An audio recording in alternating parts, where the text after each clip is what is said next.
le bienvenu, mesdames et messieurs. Info du peuple. Pour la couverture médiatique, annonce et publicité de vos entreprises, de vos produits et tout consort. Info du peuple, vous voulez passer votre message religieux, politique, social, vous êtes l'invité du journal. Info du peuple, avec des journalistes de haut vol, c'est pour vous servir.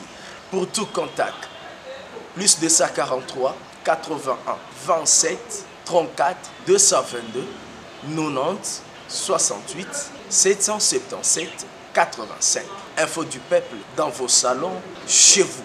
On est là à votre service.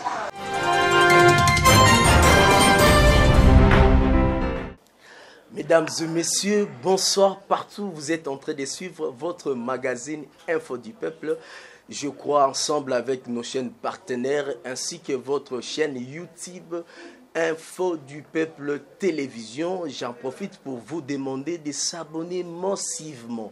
Vous devez maintenant, à partir d'aujourd'hui, s'habituer à ce rubrique de ce samedi, le rubrique à laquelle nous allons commencer à décrypter l'actualité de toute la semaine.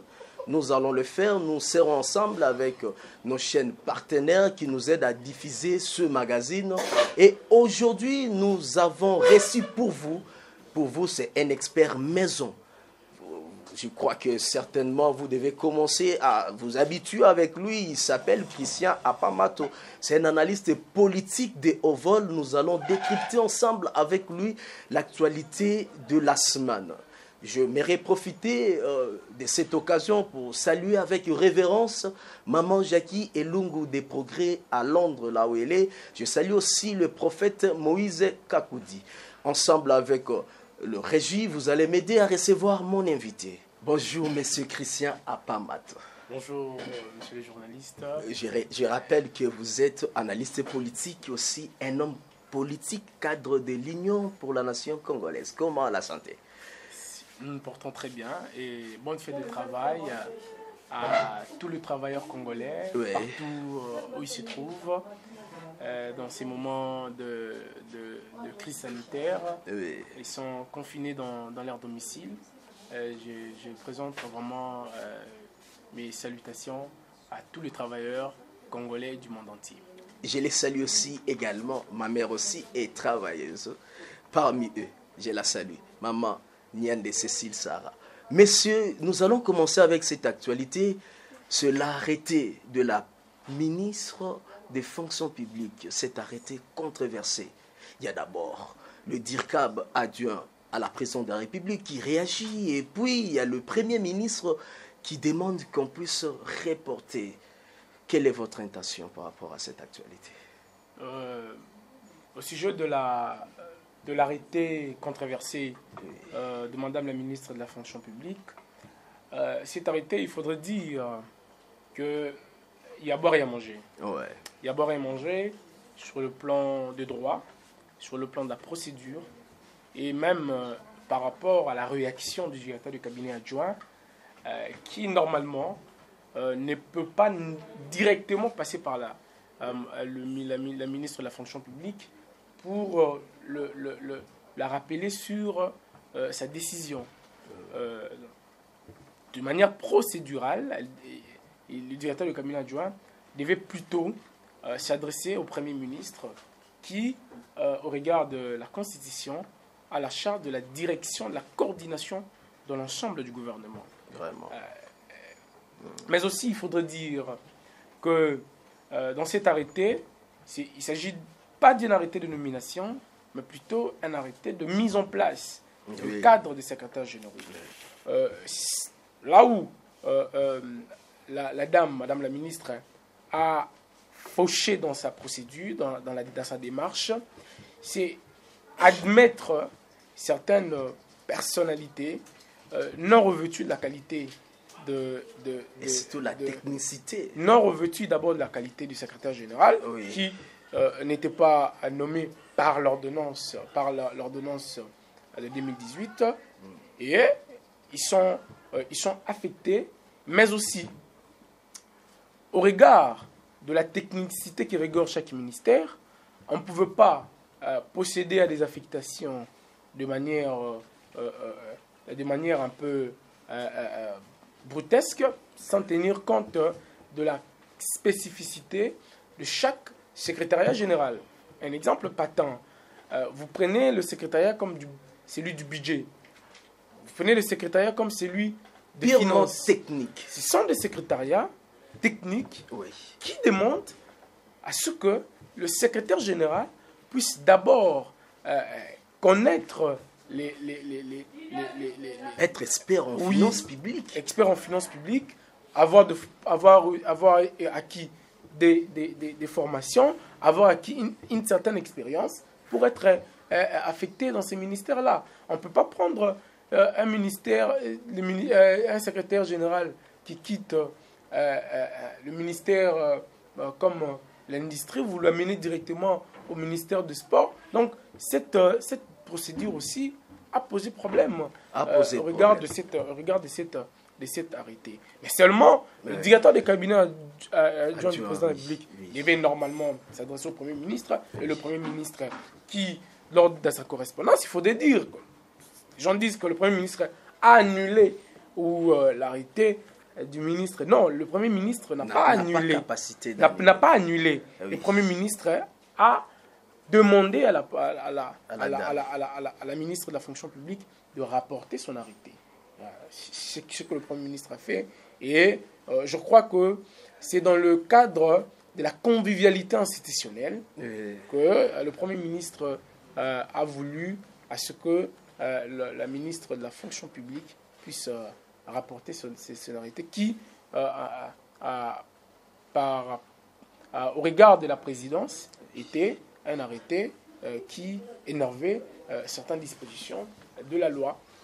Monsieur Christian, dans cette morose période qui traverse notre pays, entre autres, il y a la précarité des denrées alimentaires et tout consort, mais nous constatons la dépréciation monétaire. Dollar américain de 17 à 18 pointés. Est-ce qu'on peut dire que le gouvernement ne parvient pas à avoir le contrôle sur le cadrage macroéconomique ou l'économie ou... Qu'est-ce que vous pouvez dire par là? Monsieur le journaliste, le taux de dollar, la dépréciation monétaire que nous sommes en train de vivre, n'a qu'une cause, une seule cause. L'on dira à ceux que pour qu'il y ait baisse de dollar, qu'il y ait vraiment baisse sensible du taux de dollar, ce n'est pas de la magie, ce n'est pas de la sorcellerie qu'on doit faire, c'est plus du travail. C'est du travail. Vous accusez le gouvernement qui ne travaille pas. Je n'accuse personne, mais nous sommes en train d'analyser. D'accord. Réfléchissons alors. C'est du travail. Oui. Le travail passe par quoi? Le travail passe par la production. Il faut produire suffisamment pour avoir de devises. Il faut produire suffisamment. La dépréciation monétaire que nous sommes en train de vivre revêt des causes exogènes et également des causes endogènes. Les causes endogènes, par exemple. Au niveau des causes endogènes. Expliquez-vous. Nous avons une incapacité de production criante dans notre pays. Tout ce que nous avons vient de l'extérieur. Tout ce que nous consommons vient de l'extérieur. C'est ça le mal. Ce qui fait que lorsque l'extérieur est touché, mais c'est vraiment les recettes liées à l'exportation qui va poser problème. Parce que quand vous ne produisez pas assez, vous êtes obligé de faire sortir les peu de devises que vous avez pour l'extérieur, et ça a un impact sur la balance économique, et vous avez le taux de dollar qui va augmenter parce que vous utilisez les devises pour acheter les biens de consommation.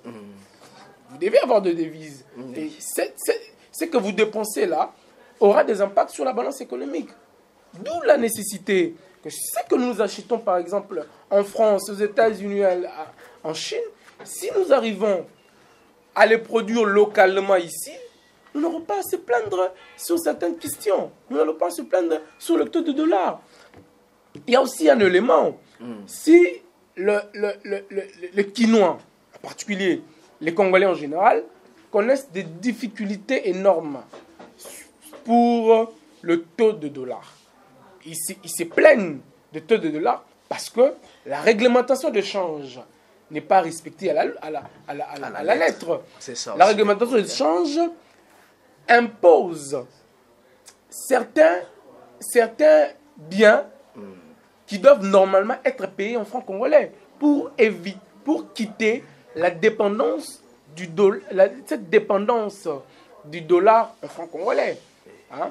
Cette dépendance du dollar. Vous avez le loyer, vous avez le produit pharmaceutique. Même les frais. Vous avez les frais académiques qui, au regard de la réglementation de change, doivent passer en francs congolais. Vous devez payer les loyers en francs congolais. Mais vous allez dans certains quartiers à Kinshasa, vous allez dans certains domiciles à Kinshasa, le loyer est payé en dollars. Et les bailleurs exigent que l'on puisse nous donner en dollars. Circuler dans beaucoup d'écoles ici à Kinshasa, c'est connu.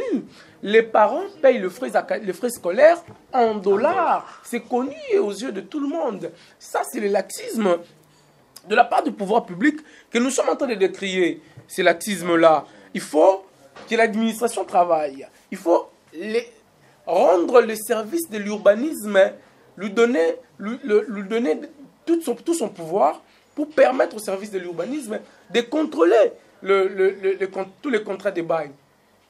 Les loyers doivent se payer en francs congolais. Et les Quinois ont des difficultés parce qu'ils payent les loyers en dollars. Et à chaque fois qu'il y a une augmentation de taux de dollars dans le marché, et le Quinois, c'est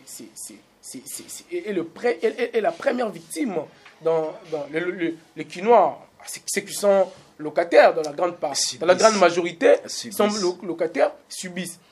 Dépréciation monétaire, pour résumer, pour éviter notre dépréciation monétaire, il faut produire plus, et quitter le monde, quitter le slogan, quitter des incantations. Il faut produire localement. C'est basé sur l'agriculture, parce que c'est un secteur porteur de croissance énorme que les gens oublient. Dans sa chaîne,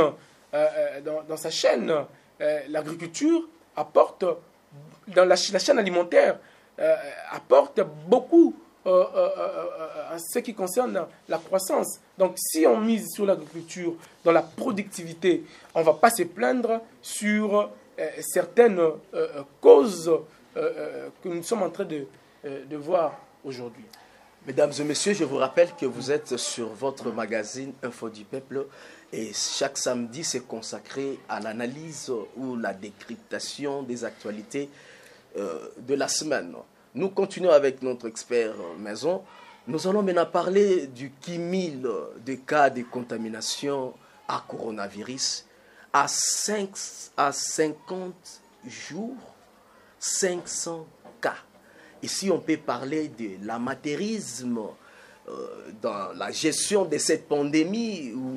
Ça s'explique comment? Bon, je n'utiliserai pas le terme d'amateurisme dans la gestion de pandémie. Seulement, ce que nous sommes en train de constater est qu'il n'y a pas de suivi. Il n'y a pas de suivi de mesures qui étaient dictées par le président de la République. On constate qu'il y a un relâchement de la part des Quinois. Nous sommes dans une ville qui a beaucoup plus de cas de contamination, mais c'est comme si les Quinois semblent ignorer, ou les Quinois semblent ne pas être d'accord sur l'existence de cette maladie. Mais oui, il y a aussi le déficit communicationnel qui est à la base, parce que les Quinois cherchent l'hybridité. Ils veulent voir de malades à l'hôpital. Est-ce que c'est difficile pour qu'on puisse diffuser cela? Bon, d'abord, moi je suis d'avis, je ne suis pas d'avis qu'on puisse diffuser des malades, connaissant, parce que on peut voiler leur visage pour l'identité. Connaissant notre mentalité, connaissant la stigmatisation que ces gens-là atteints de coronavirus peuvent subir je parle, dans leur quartier, dans leur famille, je n'aimerais pas qu'on puisse montrer les images.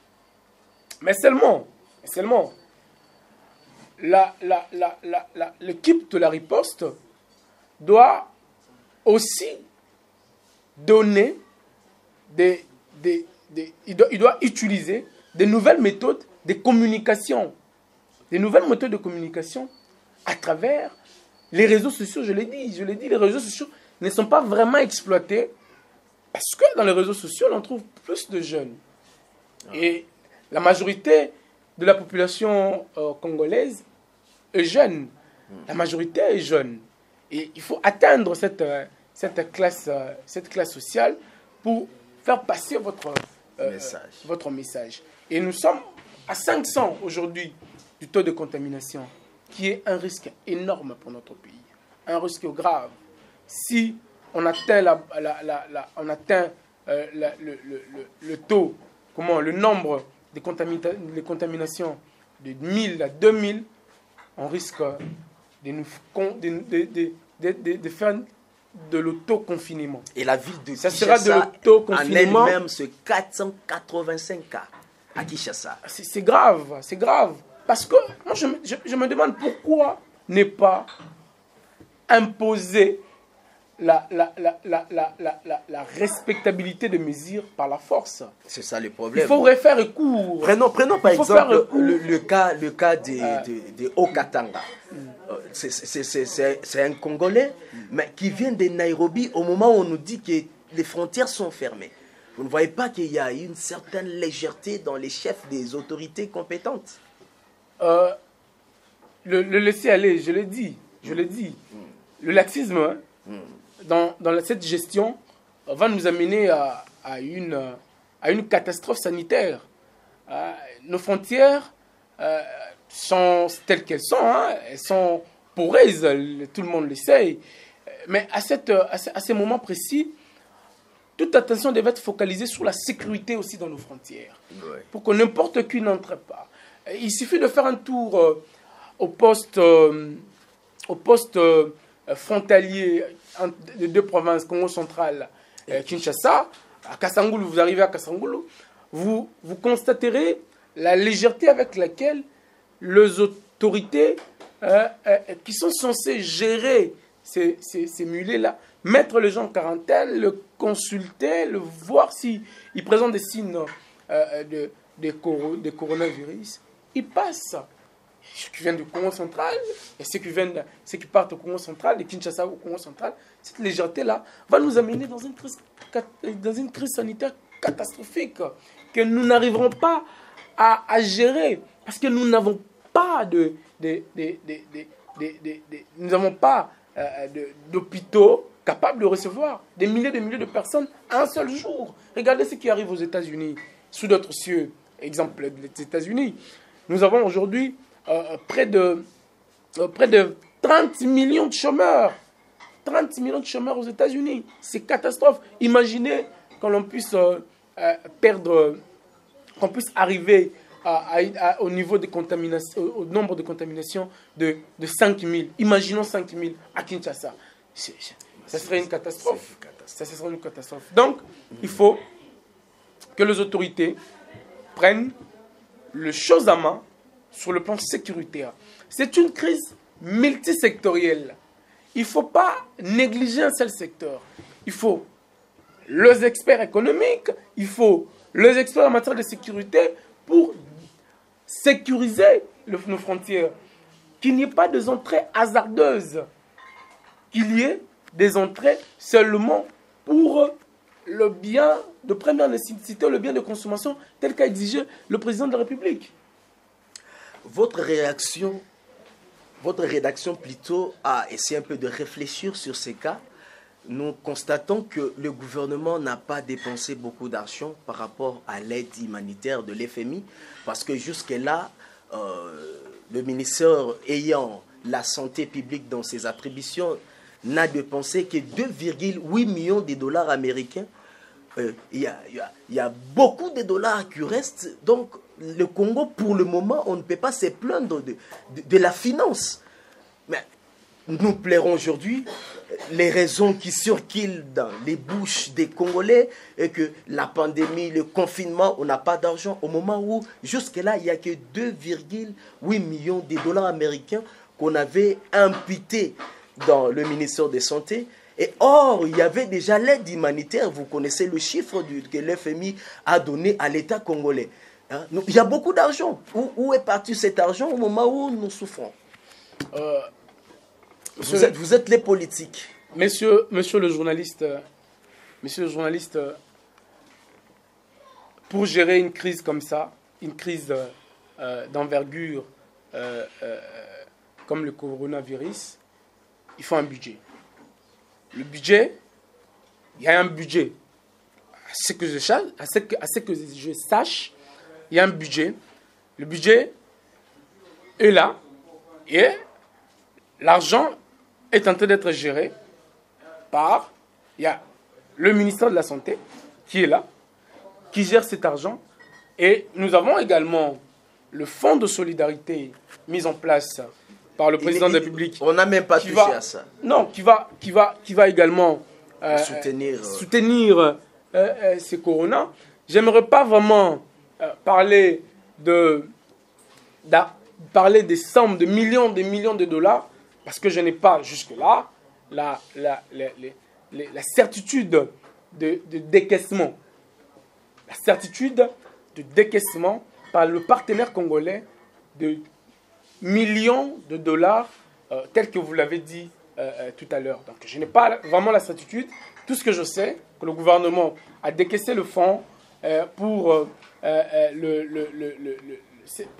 cette crise. Il y a un budget alloué pour cette crise. N'oubliez pas que l'État également fait face à plusieurs défis. N'oubliez pas que les recettes de l'État seront amoindries. Les recettes seront aménagées tout simplement parce que l'État a fait des faveurs énormes à cette période. Donc l'État va perdre beaucoup en termes d'entrées, en termes de recettes. Ce qui justifie la nécessité d'avoir la loi de finances rectificative. Parce que, à mon humble avis, il sera impossible que l'État congolais puisse atteindre ses prévisions de 2020. Ce sera difficile. C'est vraiment difficile pour qu'on atteigne le 11 milliards tel que le chiffre a été voté au budget de 2020. Parce qu'avec toutes ces exonérations, avec cette crise qui impacte sur nos devises, nos recettes à l'importation, nous aurons du mal à atteindre le 11 milliards. Okay. D'où la nécessité d'avoir un collectif budgétaire pour essayer de voir comment est-ce qu'on peut réduire le budget à 4 ou à 3 milliards. Pourquoi pas? J'en profite aussi pour demander au ministère des Finances, aidez-nous avec votre plan de trésorerie. C'est le plan de trésorerie qui est le boussole pour le budget. Aidez-nous à comprendre si ce budget va régresser à combien. Restons dans la politique.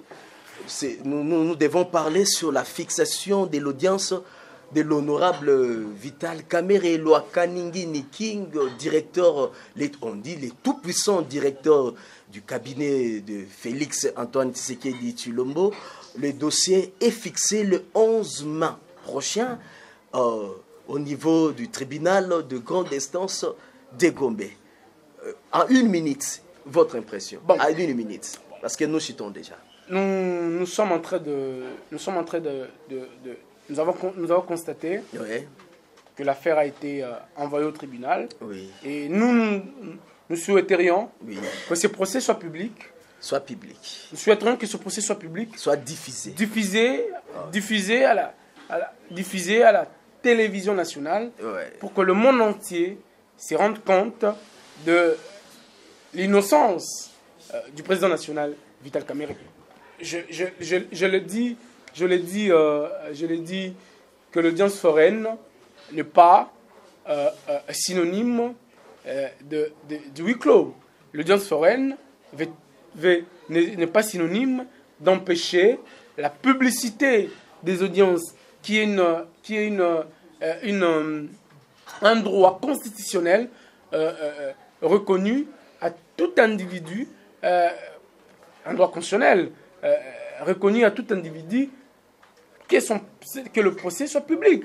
Tout le monde peut voir maintenant tous les griefs retenus à la charge du président national si ils ont été réellement commis par les directeurs du cabinet. Comme ça, le monde entier sera fixé dans cette affaire. Parce qu'on nous a rabâché les oreilles ici avec l'affaire 15 millions qui n'a pas été retenue. Pour votre information, je vous informe que nulle part l'affaire 15 millions a été retenue dans le dossier.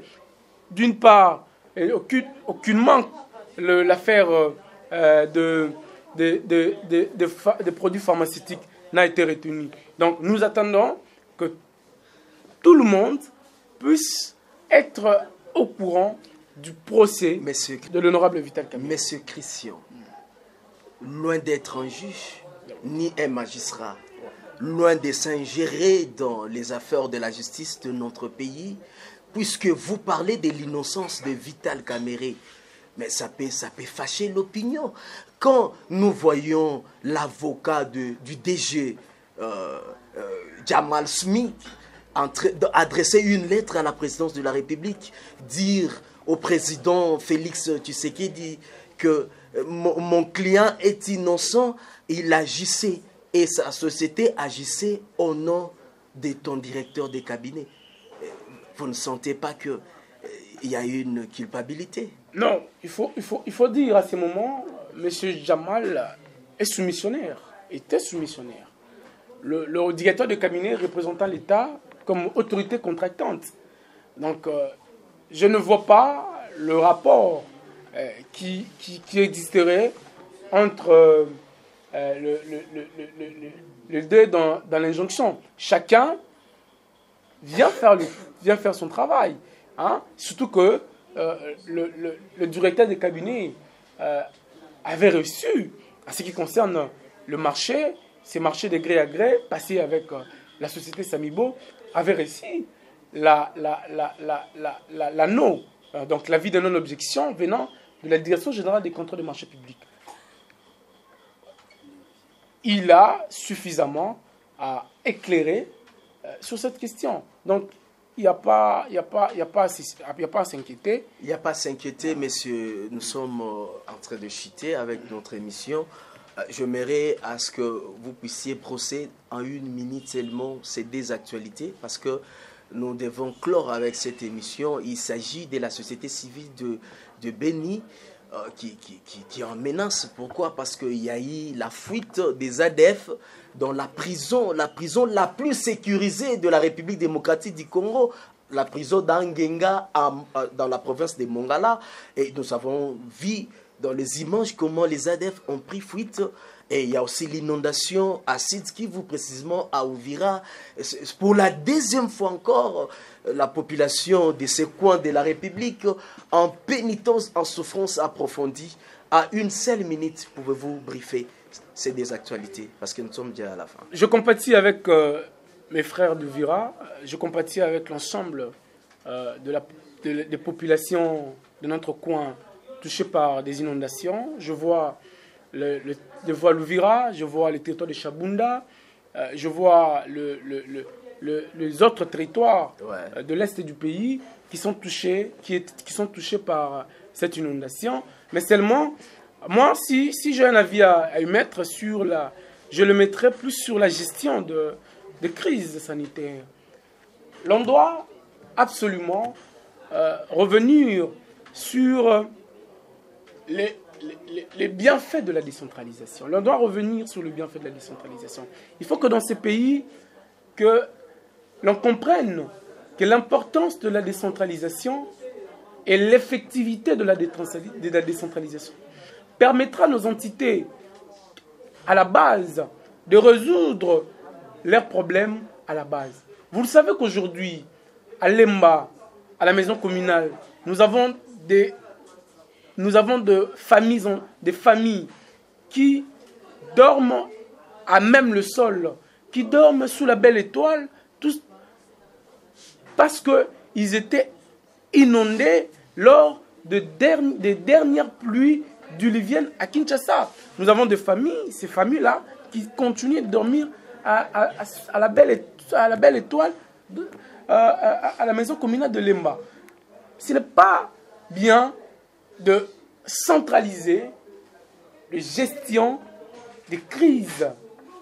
Lorsqu'il y a des catastrophes comme ça, il faut que les autorités des entités territoriales décentralisées puissent résoudre le problème. Pourquoi ils n'arrivent pas à résoudre ce problème? Parce qu'ils n'ont pas de moyens. Parce que les rétrocessions qui normalement, les termes est abusif, le retenu à la source de 40%, normalement, qui doit être opéré par les provinces, et les provinces, à son tour, qui doit rétrocéder aux entités de décentralisées. La province elle-même ne reçoit rien, elle ne peut rien rétrocéder aux entités territoriales décentralisées. Vous voyez, à ce qui concerne la fuite ou la prise de tangente par les ADF dans une prison hautement sécurisée comme l'Angenga, ça doit interpeller. Je rappelle ici, nous avons un problème de sécurité énorme. Nous avons un problème de sécurité qui doit être l'une des premières préoccupations des autorités politiques.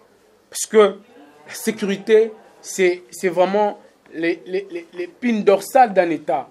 Il ne faut pas que ces gens-là puissent faire de... Parce que s'ils quittent Angenga, ils arrivent à Beni, ils vont faire...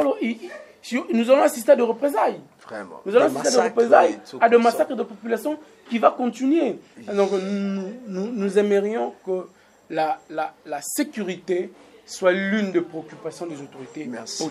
Nous aimerions que la sécurité soit l'une des préoccupations.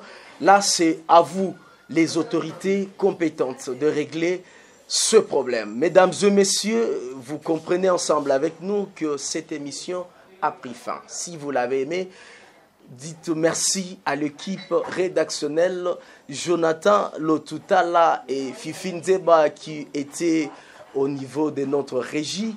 Et je vous demanderai de pouvoir s'abonner à MAS pour continuer à suivre des informations dans notre chaîne YouTube Info du Peuple TV. Et je vous demande aussi de suivre nos chaînes partenaires dont nous diffusions ce magazine. Quant à moi, je vous dis au revoir, à la prochaine. Soyez le bienvenu, mesdames et messieurs. Info du Peuple pour la couverture médiatique, annonces et publicité de vos entreprises, de vos produits et tout consort. Info du Peuple, vous voulez passer votre message religieux, politique, social, vous êtes l'invité du journal. Info du Peuple, avec des journalistes de haut vol, c'est pour vous servir. Pour tout contact, plus 243 81 27 34 222 90 68 777 85. Info du Peuple dans vos salons, chez vous. On est là à votre service.